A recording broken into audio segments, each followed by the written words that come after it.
Hello everyone, this is Divya. Today we are going to discuss a new poem and the name of the poem is The Squirrel.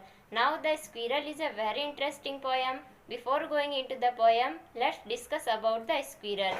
You must have seen squirrel running around here and there and all over the trees. So the squirrel is a very rodent and it's a very interesting and playful animal and it's a very naughty and you must have tried to play with it. So similar is the poet. What the poet is doing in this poem, we'll read about it.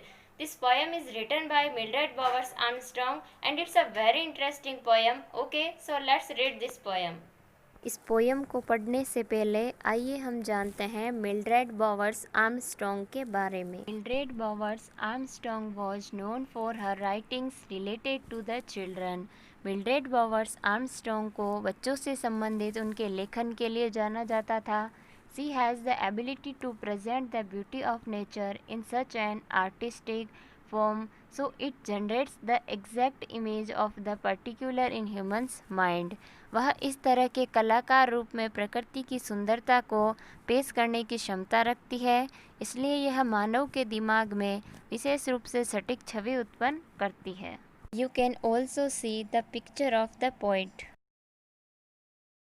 इस video में हम करेंगे 7th class की honeycomb book की first poem जिसका नाम है the squirrel, जो कि एक स्क्विरल के ऊपर लिखी गई है। स्क्विरल होता है गिलहरी और ये बहुत ही छोटी सी पोयम है, ओनली ऑफ 6 लाइन्स। सिर्फ 6 लाइनें ही है इस पोयम में। ऐसा क्या खास लगा इस पोयम के पोइट को जो उसने गिलहरी के ऊपर पूरी पोयम लिख दी। आपने भी अपने घर के आसपास कभी किसी गिलहरी को देखा होगा, फुदकते हुए देखा होगा, जंपिंग करते हुए देखा होगा, खाना खाते हुए देखा होगा। तो उसमें आपको ऐसा क्या खास लगता है जो उस पोइट को भी लगा और उसने इस पे पोयम लिख दी। तो शुरू करते हैं कि उसको उस गिलहरी में ऐसा क्या खास लगा जो उसने इतनी प्यारी पोयम उस पे लिखी है। So let's start the poem the squirrel.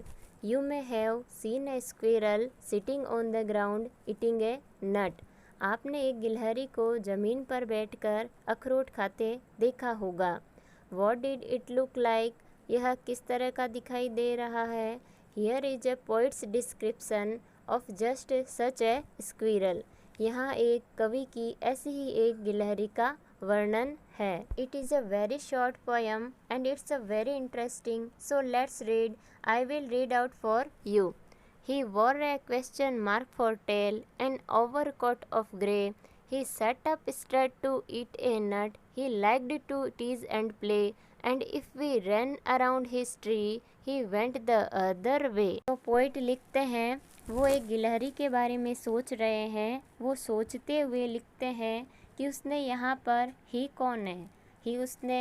He squirrel के बारे में आया है कि उस गिलहरी ने, उस स्क्विरल ने एक क्वेश्चन मार्क पहना हुआ था, अपनी टेल पे एक ओवरकोट पहन रखा था ग्रे कलर का। He set up straight to eat a nut. वह एक अखरोट को खाने के लिए एकदम सीधा बैठ गया। He liked to tease and play. Tease का अर्थ होता है तंग करना या फिर छेड़ना। उसे तंग करना और खेलना बहुत पसंद था। And if we ran around his tree, और जैसे ही हम उसके पेड़ के पास जाते या पेड़ के पास दौड़ते, he went the other way, तो वह बाग के दूसरे रास्ते पे चला जाता था। तो देखो, आपने भी अपने घर के पास जो भी गिलहरी देखी है, कभी उसकी टेल देखना। जब भी गिलहरी बैठती है तो उसकी जो टेल है वो इस तरह क्वेश्चन मार्क की तरह बन जाती है।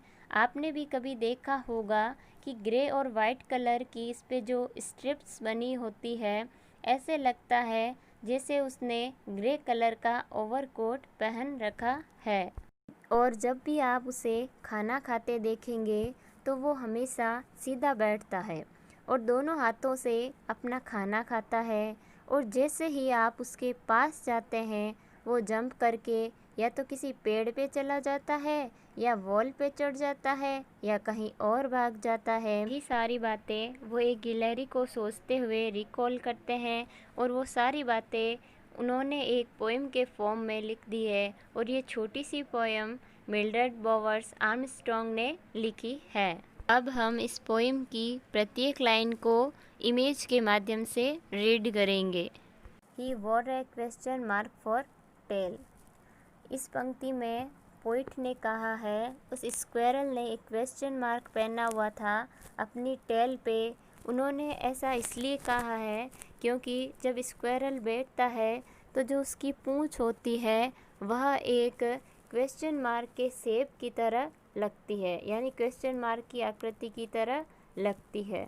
एन ओवरकोट ऑफ ग्रे, इसका मतलब यह है कि ग्रे और वाइट कलर की इस पे जो स्ट्रिप्स बनी होती है ऐसे लगता है जैसे उसने ग्रे कलर का ओवरकोट पहन रखा है। He set up straight to eat a nut, वह एक अखरोट को खाने के लिए एकदम सीधा बैठ गया। हम देखते हैं कि जो स्क्वेरल होता है वह बहुत ही ज़्यादा एक्टिव होता है। वो कभी पेड़ पे चढ़ता है तो कभी वॉल पे चढ़ता है, वो हमेशा इधर उधर भागता ही रहता है। लेकिन जब भी वो कुछ खाने के लिए बैठता है तो वो एकदम सीधा बैठता है। He liked to tease and play, उसे तंग करना और खेलना बहुत पसंद था।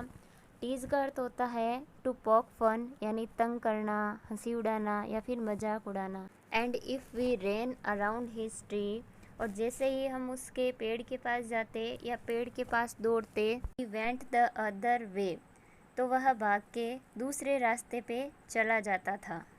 अब हम स्क्विरल का एक छोटा सा वीडियो देखेंगे जो बड़ा ही इंटरेस्टिंग है।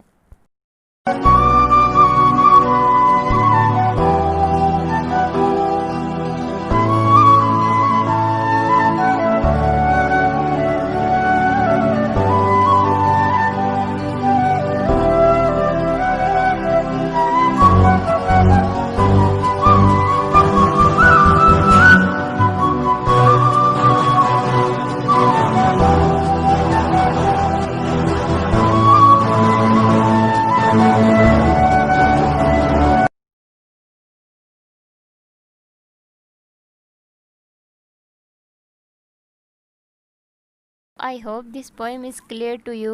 Now we'll be moving on to the question answers. So the first question is, why does the poet say the squirrel wore a question mark for tail? Poet ऐसा क्यों कहते हैं कि गिलहरी की पूंछ एक क्वेश्चन मार्क की तरह होती है? तो इसका आंसर है, the poet says that the squirrel wore a question mark for tail because the shape of the tail of a squirrel looks like a question mark. गिलहरी के पूंछ की शेप एक क्वेश्चन मार्क की तरह दिखती है, इसलिए पोइट ये कहते हैं कि गिलहरी की पूंछ क्वेश्चन मार्क की तरह होती है। Do we usually say that an animal wears a tail? क्या हम यूजुअली ये कहते हैं कि एक एनिमल ने एक टेल पहनी हुई है? व्हाट डू वी से, हम क्या कहते हैं? Think, does an animal wear a coat? क्या एक एनिमल कोट पहनता है? ये प्रश्न यहाँ इसलिए पूछा गया है क्योंकि इस पोयम में पोइट कहते हैं कि स्क्वेरल ने ग्रे कलर का ओवरकोट पहना हुआ है। Consult a dictionary if you like and find out how wear is used in different ways. अगर आप डिक्शनरी यूज करना चाहते हैं तो कर सकते हैं, और आपको ये चेक करना है कि वियर वर्ड को कितने तरीक़ों से यूज किया जाता है। तो जो फर्स्ट क्वेश्चन है, do we usually say that an animal wears a tail? क्या हम यूजुअली ये कहते हैं कि एक एनिमल ने एक टेल पहनी हुई है? तो इसका आंसर है no, usually we don't say that an animal wears a tail, we usually say that an animal has a tail. No, usually हम ऐसा नहीं कहते हैं कि एक एनिमल ने एक टेल पहनी हुई है। हम नॉर्मली तो यह कहते हैं कि एनिमल के एक टेल है। अब हम ये देखेंगे कि जो शब्द होता है वियर, इसका मतलब होता है पहनना। इस शब्द वियर का यूज किस किस तरह से किया जाता है, हम ये एग्जाम्पल्स के द्वारा समझेंगे। Different ways in which wear is used. So first example है, सी वियर्स जीन्स एंड टॉप। यहाँ पर एक लड़की की बात की गई है कि वह जीन्स और टॉप पहनती है। यहाँ पर वियर का मतलब है पहनना। सेकंड एग्जाम्पल है, सी ऑलवेज वियर्स ए स्माइल। उसके चेहरे पर हमेशा स्माइल रहती है। यहाँ पर वियर का अर्थ रहना आया है, पहनना नहीं आया है। वियर्स ए स्माइल यानी स्माइल रहना, तो वियर्स का मतलब यहाँ पर रहना है। थर्ड एग्जाम्पल है this slipper will wear out soon. यह चप्पल जल्दी घिस जाएगी। यहाँ पर वियर आउट का अर्थ है घिस जाना। He liked to tease and play. उसे छेड़ना और खेलना पसंद था। हु इज़ टीजिंग हुम। कौन किसे छेड़ रहा है। हाउ और कैसे। The squirrel teases the person with whom he pledge. Squirrel उसे छेड़ता है जिसके साथ में वो खेलता है। He runs around the tree and changes direction suddenly. Squirrel पेड़ के चारों तरफ भागता है। अगर कोई उसे पकड़ने की कोशिश करता है तो वो अचानक से अपनी डायरेक्शन बदल लेता है। So I hope these are clear to you. So we'll be meeting in our next video. Till then, take care.